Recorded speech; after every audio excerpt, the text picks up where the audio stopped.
പിതാവിന്റെയും പുത്രന്റെയും പരിശുദ്ധാത്മാവിന്റെയും നാമത്തിൽ ആമേൻ. അമ്മേ പരിശുദ്ധ അമ്മേ, അമ്മേ പരിശുദ്ധ ദൈവമാതാവേ, കൃപാസനത്തിലൂടെ ഞങ്ങൾക്കും ഞങ്ങളുടെ ദേശത്തിനും അമ്മ മധ്യസ്ഥം തേടി തന്ന എല്ലാ അനുഗ്രഹങ്ങൾക്കും കൃപകൾക്കും ഞങ്ങളിപ്പോൾ ഹൃദയം നിറഞ്ഞ നന്ദി പറയുന്നു.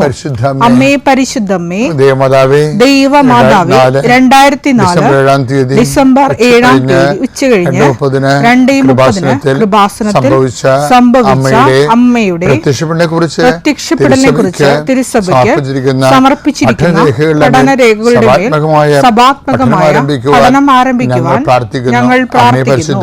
അമ്മേ പരിശുദ്ധമേ, ഭൂസ്വർലോകങ്ങളുടെ രാജ്ഞിയായ അങ്ങേയ്ക്ക് ഭൗമസംരക്ഷണത്തിനായി പ്രപഞ്ചപ്രകൃതിയെ തന്നെ തിരുസഭ പ്രതിഷ്ഠിക്കുവാൻ ഈ പ്രത്യക്ഷീകരണം വഴി ഇടയാക്കണമേ. പരിശുദ്ധമേ, ജപമാല മാതാവേ, സകല കൃപാസനം പ്രാർത്ഥനയോടും ചേർത്ത് ഞങ്ങളിപ്പോൾ പ്രാർത്ഥിക്കുന്ന ഈ കുടുംബത്തിന്റെ പ്രത്യേക നിയോഗം പറ മക്കളെ.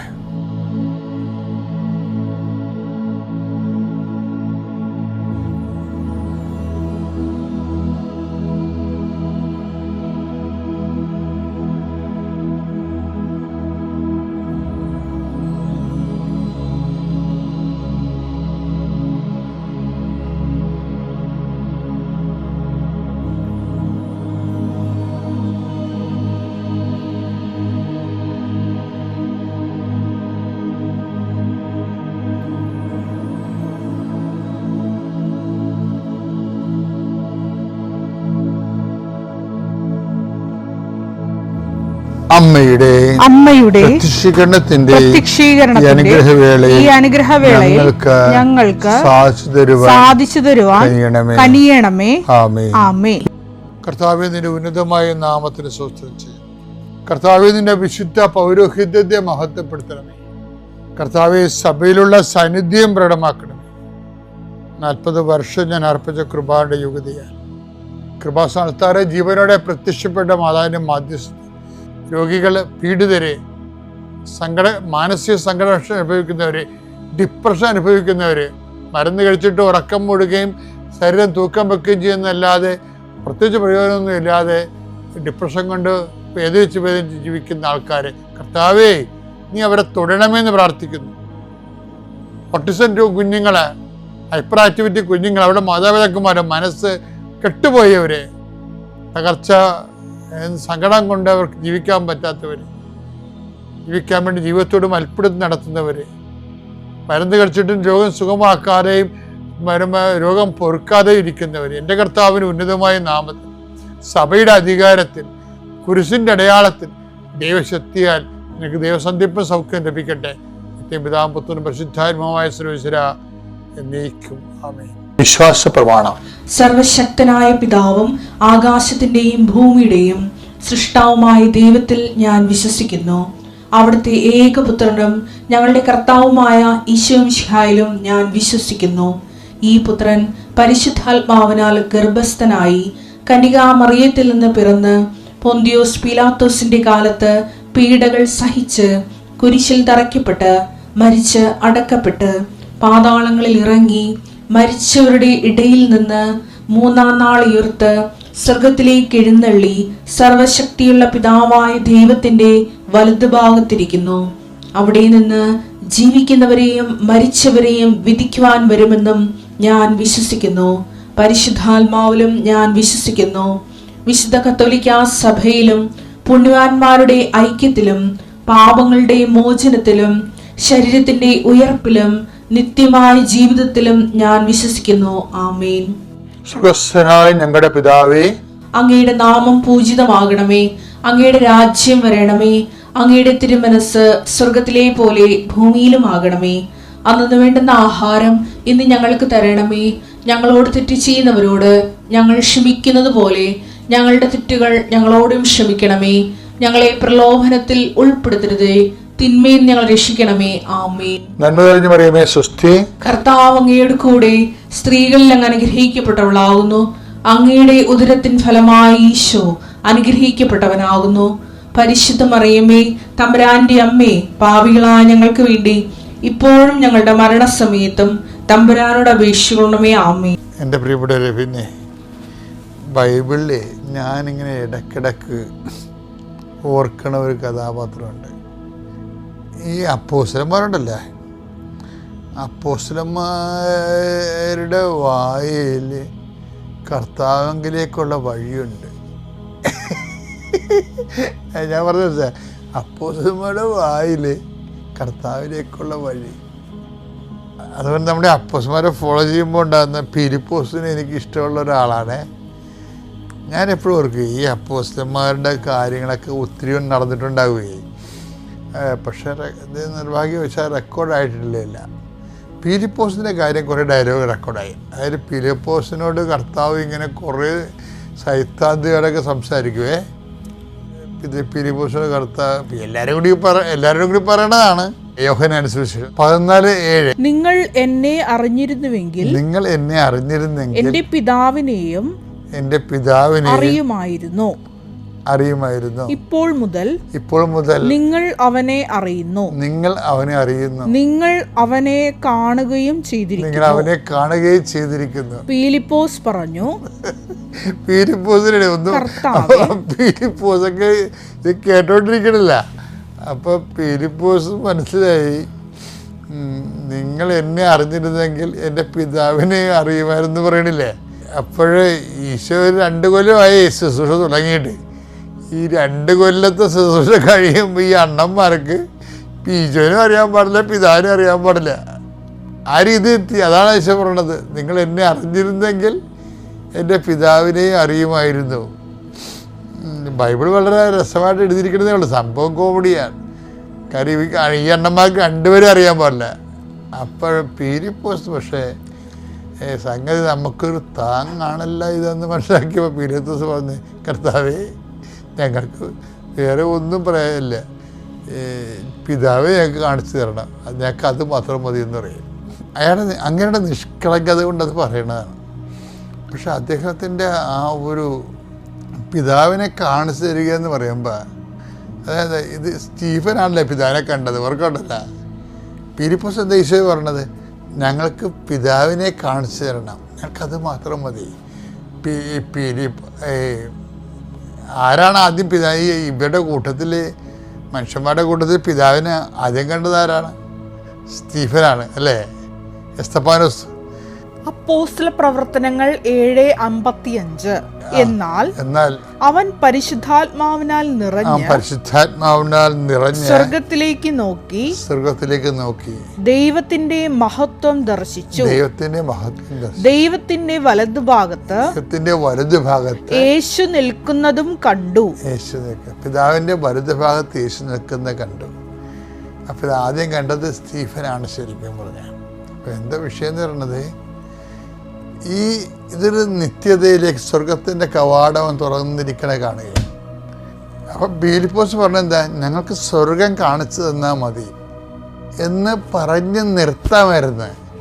പക്ഷെ ഫിലിപ്പോസ് നിർത്തണില്ല, ഞങ്ങൾക്ക് അത് മാത്രം മതി എന്ന് പറയും. ക്രിസ്തുവിനോട് പറയാവുന്ന ഏറ്റവും വലിയൊരു പ്രാർത്ഥനയാണത്. വേറെ എന്ത് കാര്യവും ആരോടും നമുക്ക് പറയാം, പക്ഷെ ക്രിസ്തുവിന് മാത്രം ദൈവം നിശ്ചയിച്ചിരിക്കണ അൾട്ടിമേറ്റ് ജോബ് എന്ന് പറഞ്ഞാൽ എന്താണ്? മനുഷ്യരാശിക്ക് പിതാവിനെ കാണിച്ചു കൊടുക്കുക, സ്വർഗം കാണിച്ചു കൊടുക്കുക. അത് ഫിലിപ്പോസിന് അത് കാരണം ഫിലിപ്പോസിൻ്റെ മൈൻഡ് സെറ്റ് ശരിക്കും മനസ്സിലാക്കിയത് പരിശുദ്ധാത്മാവാണ്. അതുകൊണ്ട് സുവിശേഷ വേലയുടെ വലിയ വേലകളൊക്കെ ചെയ്യിക്കുന്ന ആരെ കൊണ്ടാണ്? ഞങ്ങൾക്ക് അതുമാത്രം മതിയെന്ന് പറയുന്ന സ്വർഗരാജ്യത്തെക്കുറിച്ച് ഷണ്ടന്മാരുണ്ടെന്ന് പറയത്തില്ലേ. സ്വർഗരാജ്യത്തെ പ്രതിയുള്ള ഞങ്ങൾക്ക് വേറെ ഒന്നും വേണ്ടെന്ന് പറയണതല്ല, അതിനാണ് സ്വർഗരാജ്യത്തെ പ്രതി ഷണ്ടനെന്ന് പറയണത്. അപ്പം ഈ ഷണ്ടൻ വേറൊരു ഷണ്ടനെ കാണും. അവനെ നിത്യരക്ഷയെ കൊണ്ടുവരണത് ഈ സ്വർഗരാജ്യത്തെ പ്രതി ഞങ്ങൾക്ക് അതുമാത്രം മതി എന്ന് പറയുമ്പോൾ പണം വേണ്ട, കുടുംബം വേണ്ട, ലോകം വേണ്ട, ജീവിതം വേണ്ട, ഞങ്ങൾക്ക് സ്വർഗം മാത്രം മതി. സ്വർഗരാജ്യത്തെ പ്രതി ഇവൻ ഷണ്ടനായിരിക്കുകയാണ് മറ്റു കാര്യങ്ങൾക്ക്. അതാണ് ഞങ്ങൾക്ക് അതുമാത്രം മതി എന്ന് പറയണത്. അപ്പോൾ ഈ ഷണ്ടൻ വേറൊരു ഷണ്ടനെ കാണും. അപ്പോസ്തല പ്രവർത്തനം 8:26. കർത്താവിന്റെ ഒരു ദൂതൻ ഫിലിപ്പോസിനോട് പറഞ്ഞു, എഴുന്നേറ്റ് തെക്കോട്ട് നടന്ന് ജെറുസലേമിൽ നിന്ന് ഗാസായിലേക്കുള്ള പാതയിലെത്തുക. അതൊരു വിജനമായ പാതയായിരുന്നു. അവൻ എഴുന്നേറ്റ് യാത്ര തിരിച്ചു. അപ്പോൾ എത്യോപ്യക്കാരനായ ഒരു ഷണ്ടൻ അപ്പൊ ഷണ്ടനായ എത്യോപ്യ രാജ്ഞിയായ ഫിലിപ്പോസ് എത്യോപ്യ രാജ്ഞിയായ കന്ദാക്കയുടെ ഭണ്ഡാര വിചാരിപ്പുകാരനായ ജെറുസലേമിൽ ഈ ഷണ്ടൻ ജെറുസലേമിൽ ആരാധിക്കാൻ പോയിട്ട് തിരിച്ചു വരികയായിരുന്നു. രഥത്തിലിരുന്ന് അവൻ യേശയ്യായുടെ പ്രവചനം വായിച്ചുകൊണ്ടിരുന്നു. ആത്മാവ് ഫിലിപ്പോസിനോട് പറഞ്ഞു, ആ രഥത്തെ സമീപിച്ച് അതിനോട് ചേർന്ന് നടക്കുക. അതായത് എന്താ വിഷയം വെച്ചാല്, ഈ എത്യോപ്യ രാജ്ഞിയുടെ ഫൈനാൻസ് മിനിസ്റ്ററാണ് ഇയാളെ ഷണ്ടർ എന്ന് പ്രത്യേകം പറയുന്നുണ്ട്. അതായത് ഷണ്ടർ എന്ന് പറയുന്നത് അന്ന് ഇത് വിഷയം എന്ന് വെച്ചാൽ, അന്ന് ഫൈനാൻസ് മിനിസ്റ്ററായ ഒരാൾ എടുത്തു കഴിഞ്ഞാൽ അയാളുടെ പ്രശ്നങ്ങൾ അന്നത്തെ രാജാക്കന്മാരും രാജ്ഞിമാരും ആരാണ് അധികാരത്തിലുള്ളവർ അവർ ഛേദിച്ച് കളയും. കാര്യം അവർക്ക് മക്കളുണ്ടാകാൻ പാടില്ല. മക്കളുണ്ടായാൽ അവർ ഫൈനാൻസിൽ കൈയിട്ട് വരും. അതാണ് പ്രശ്നം. അതുകൊണ്ടാണ് എത്യോപ്യക്കാരൻ ഷണ്ടർ എന്ന് പറയുന്നത്. ഫൈനാൻസ് മിനിസ്റ്റേഴ്സ് എല്ലാം ഈജിപ്തിൽ തുടങ്ങിയ ഒരു പാരമ്പര്യമാണിത്. അതായത് ഫൈനാൻസ് കൈകാര്യം ചെയ്യണമെങ്കിൽ കുടുംബം ഉണ്ടാകാൻ പാടില്ല, അവർക്ക് മക്കളുണ്ടാകാൻ പാടില്ല. അതിനുവേണ്ടി അവരുടെ പ്രശ്നങ്ങൾ അവർ ഛേദിച്ച് കളയും. അപ്പോൾ അതുകൊണ്ട് ഇപ്പം ഫിലിപ്പോസ് ഒരു ഷണ്ടനാണ്.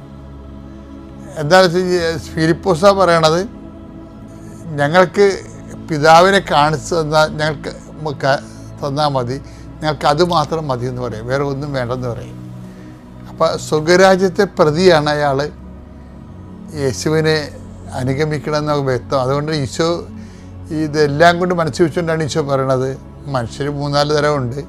19:12 എന്തെന്നാൽ ഷണ്ടരായി ജനിക്കുന്നവരുണ്ട്, മനുഷ്യരാൽ ഷണ്ടരാക്കപ്പെടുന്നവരുണ്ട്. അങ്ങനെ കന്ദാക്കയുടെ ഈ ഫൈനാൻസ് മിനിസ്റ്റർ അങ്ങനെ മനുഷ്യരാൽ ഷണ്ടനാക്കിയ ആളാണ്. സ്വർഗരാജ്യത്തെ പ്രതി തങ്ങളെ തന്നെ ഷണ്ടരാക്കുന്നവരുണ്ട്. അതാണ് ഞങ്ങൾക്ക് അത് മാത്രം മതി ഫിലിപ്പോസ് പറയണില്ലേ.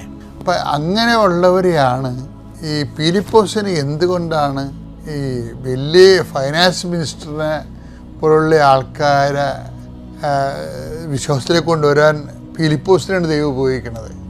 കാര്യം എന്ന് വെച്ച് കഴിഞ്ഞാൽ, അതിനൊരു കാരണമുള്ള വെച്ച് കഴിഞ്ഞാൽ, ഈ ഷണ്ടന് ജ്ഞാനസ്ഥാനം കൊടുത്തതിന് ശേഷം പിന്നെ ബൈബിൾ പറയണത് ഫിലിപ്പോസിനെ അവിടെ കണ്ടില്ലെന്നാണ്. അപ്പോസ്തല പ്രവർത്തനം 8:38-39 രഥം നിർത്താൻ അവൻ ആജ്ഞാപിച്ചു. അവർ ഇരുവരും വെള്ളത്തിലിറങ്ങി. ഫിലിപ്പോസ് ഷണ്ടന് സ്നാനം നൽകി. അവർ വെള്ളത്തിൽ നിന്ന് കയറിയപ്പോൾ കർത്താവിന്റെ ആത്മാവ് ഫിലിപ്പോസിനെ സമ്മോഹിച്ചു കൊണ്ടുപോയി. ഷണ്ടൻ അവനെ പിന്നീട് കണ്ടില്ല. സന്തോഷഭരിതനായി അവൻ യാത്ര തുടർന്നു. എന്ത് വിഷയം വെച്ച് കഴിഞ്ഞാൽ, അതാണ് ഫിലിപ്പോസ് എന്നെ കർത്താവ് എടുത്ത് മാറ്റുന്നത് അവിടുന്ന്. കാര്യം വലിയൊരു ഫൈനാൻസ് മിനിസ്റ്ററാണ് ഈ മനുഷ്യൻ ജ്ഞാനസാധപ്പെടുത്തിയിരിക്കുന്നത്. ആ രാജ്യത്തിൻ്റെ ഫൈനാൻസ് മൊത്തം ഇയാളയിലാണ്. അയാളുമായിട്ട് അറ്റാച്ച് ചെയ്ത് പോകാതിരിക്കാനാണ് ഈ ഈശോയുടെ ആത്മാവിനെടുത്തത്. കാര്യം ഫിലിപ്പോസിനെ മാത്രമേ ഈ ഓപ്പറേഷൻ കൊള്ളത്തുള്ളൂ. എന്താ കാര്യം, ഞങ്ങൾക്ക് പിതാവിനെ കാണിച്ചു തരണം, ഞങ്ങൾക്ക് അതുമാത്രം മതിയെന്നല്ലേ. അപ്പം എൻ്റെ മക്കൾ ഇതിന് വരുന്നൊരു കർത്താവ് നമ്മളെ വളർത്താത്തതിൻ്റെ നമുക്ക് ആത്മീയമായിട്ട് വളരാൻ പറ്റാത്തതിൻ്റെ കാരണം നല്ല ശതമാനം ഒന്നൊക്കെ വസ്തു, അല്ലെങ്കിൽ വേറെ എന്തെങ്കിലും വ്യക്തികൾ, അല്ലെങ്കിൽ അധികാരം, ഇതിനോട് അറ്റാച്ച്മെൻ്റ് ഒരു പ്രോബ്ലമാണ്. ഇപ്പോൾ 50 കൊല്ലം കരിസ്മാറ്റിക് മേഖല കേരളത്തിലെ ആത്മാഭിഷേകത്തിൽ വളർന്നെങ്കിലും ഇപ്പോൾ നമ്മൾ വാർഷികം ആഘോഷിക്കുമ്പോൾ ഞാൻ ആ വർഷത്തിൽ പോയായിരുന്നു, നിങ്ങൾ കണ്ടായിരിക്കുമല്ലേ. പക്ഷേ അവർക്ക് മെസ്സേജ് എന്താ കൊടുത്തിരിക്കുന്നത്? ഞാൻ ഫിലിപ്പോസിന് മെസ്സേജാണ് കൊടുത്തത്.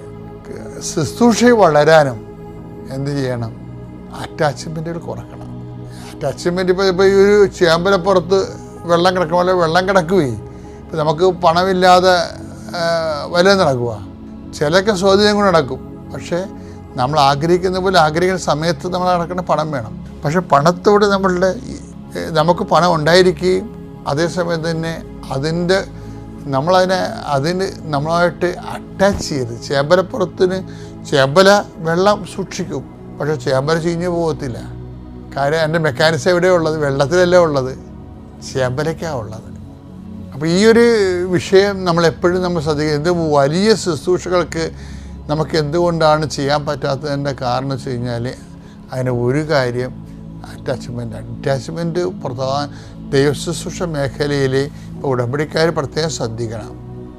നിങ്ങൾ എന്തെങ്കിലും കൂടുതൽ സമ്പാദിക്കുന്നുണ്ടെങ്കിൽ അത് കർത്താവിനും അതിനോട് നിങ്ങൾ ആസക്തിയോടുകൂടി അത് നിങ്ങളെ അടിപ്പെടുത്തി കളയുന്ന രീതിയിൽ അത് നിങ്ങളെ കടിഞ്ഞാനിട്ട് നിയന്ത്രിക്കുന്ന രീതിയിലാണോ എന്ന് പരിശോധിക്കണം. എന്ന് വെച്ചറിയോ, ഈ ചിലരെല്ലാം ഒറ്റ ഉടമ്പടി കൊണ്ട് ആ ഒരു കാര്യം സാധിച്ച് ആ ചാപ്റ്ററും ചില ആൾക്കാർ ഇന്നത്തെ കറിക്കായെന്നും പറഞ്ഞുകൊണ്ട് ചില കൊണ്ട് പുഴയെ കൊണ്ട് തോട്ട പൊട്ടിക്കത്തില്ലേ? ഇപ്പം എന്താ നിരോധന കൊണ്ടെന്ന് തോന്നണേ. തോട്ടായി പൊട്ടിച്ച് അതിൽ നിന്ന് കിട്ടുന്ന മീനും പെറുക്കി അവർ വീട്ടിൽ പോകും. അങ്ങനെ ഒരു റിലേഷൻ ദൈവമായിട്ട് സാധ്യമല്ല. ദൈവം ആദ്യമൊക്കെ ഇപ്പോൾ എപ്പോഴെങ്കിലുമൊക്കെ ഇതുപോലെ ഒരു ആപത്ത് വന്നാൽ സഹായിക്കും. പക്ഷെ നമ്മളുടെ തരം ദൈവത്തിന് അറിയാവുന്ന കാരണം ഉപരി വളർച്ചയ്ക്ക് പറ്റത്തില്ല. 2 Petrus 3:2 വായിച്ചു കേൾക്കാം. നമ്മുടെ കർത്താവും രക്ഷകനുമായ യേശുക്രിസ്തുവിന്റെ കൃപയിലും അവനെക്കുറിച്ചുള്ള അറിവിലും നിങ്ങൾ വളരുവിൻ. ഓരോ ഡെയിലി ബ്രെഡിലൂടെയും കർത്താവിനെക്കുറിച്ചും ആത്മാവിൻ്റെ നിറഞ്ഞ ജീവിതത്തെക്കുറിച്ചും ഈ ഫിലിപ്പോസിൻ്റെ ഒരു നിലപാടിലൂടെ അപ്പോസ്തലന്മാരുടെ ഏറ്റവും വലിയ ശുശ്രൂഷകനായിട്ട് വളരണതിനെക്കുറിച്ചുമാണ് നമ്മൾ ചിന്തിച്ചത്. ആ ഡിറ്റാച്ച്മെൻ്റാണ് ശരിക്കും പറഞ്ഞാൽ മറ്റൊരു വിപ്രതിപത്തി. ഞങ്ങൾക്കത് മാത്രം മതി എന്ന് പറയണില്ലേ? അപ്പോൾ ക്രിസ്തുവിന് 1-ാം സ്ഥാനം കൊടുത്തുകൊണ്ട് ജീവിച്ച മറ്റൊരു നഷ്ടപ്പെട്ടാൽ നമുക്ക് വേദന തോന്നാതിരുന്നാൽ നമ്മൾ വളർന്നുകൊണ്ടിരിക്കേണ്ടത് നിങ്ങൾ ഓർക്കണം. പ്രേസ്തലാണ് ഇത് സംഭവം എന്താണെന്ന് വെച്ചാൽ ദൈവ സാന്നിധ്യമാണ് വലുത്. ഏത് സാഹചര്യത്തിലും നീ ദൈവ സാന്നിധ്യം ഉണ്ടാക്കിയെടുക്കണം. Praise the Lord, hallelujah. ഇത് ദൈവ സാന്നിധ്യം നമ്മളെ കൊണ്ട് സാധിക്കാത്തതിൻ്റെ കാരണം എന്താ? അത് സങ്കടം തന്നെയാണ്. പ്രൈസ് ദി ലോർഡ്, ഉത്കണ്ഠയാണ്, പേടിയാണ്. ഈശോ അത് തന്നെയാണ്. ഈ കടലിൽ കൊടുങ്കാറ്റ് വന്നപ്പോഴത്തേക്കും ഈശോ ഇറങ്ങിക്കൊണ്ടിരിക്കുമ്പോഴത്തേക്ക് ശിഷ്യന്മാരെ വിളിച്ചിട്ട് ഉണർത്തുമ്പോൾ, എഫിട്ട് നീ എന്താ പേടിക്കുന്ന? നിൻ്റെ വിശ്വാസം എവിടെ? Price the Lord.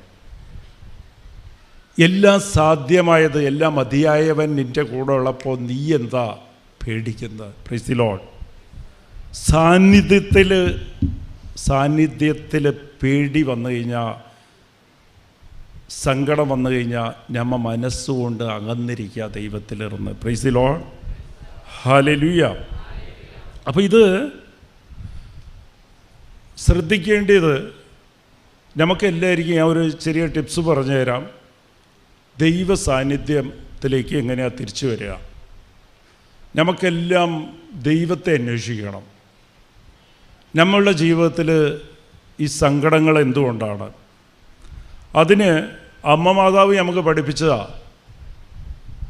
അമ്മ കല്യാണം പോലും കഴിക്കാതെ അന്നത്തെ കാലത്ത് ഗർഭവതിയായപ്പോൾ അമ്മയ്ക്കറിയാം കല്ലെരിഞ്ഞു കൊല്ലുമെന്ന്.